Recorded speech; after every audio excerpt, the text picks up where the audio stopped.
When I got discharged from my third psychiatric hospitalization, there was no big welcome banner that said, "Hi, welcome to the community, glad you're back.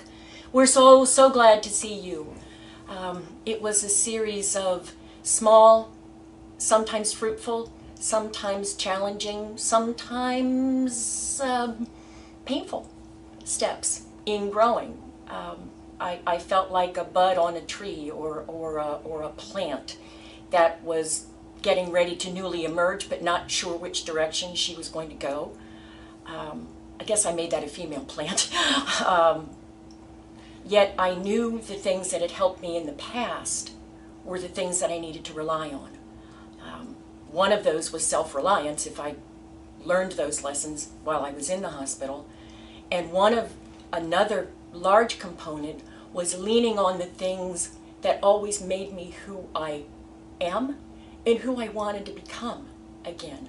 So many times in the psych unit we heard, "I just want to get back to who I am," and sometimes we didn't know who we were, but who we were in community was and still is a difficult challenge. I had always been a student. I had always acted. I had always been a writer. I had always been involved with the church. I'm a vocalist. But how I navigated those waters to get back into all of those took very small, deliberate steps.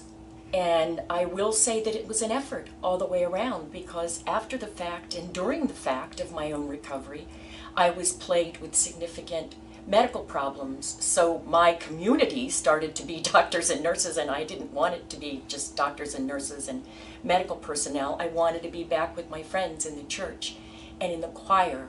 And so I started slowly volunteering for committees, realizing that yes, that leadership ability is still there. Those people still like you. Everything was just buried under the surface. Let yourself allow it to come back out. So from there, I began to take voice lessons again, and I started being in recitals and doing solos at various churches, got back on the community theater stage, which reintroduced me to so many of my theater friends, and I will admit many of whom I was jealous of because they were doing something on their trajectory that I couldn't for the longest time. But I realized it was no fault of theirs or no fault of mine. I just had to put the effort forth. And it still is a daily effort, yet it's one that's incredibly worthwhile.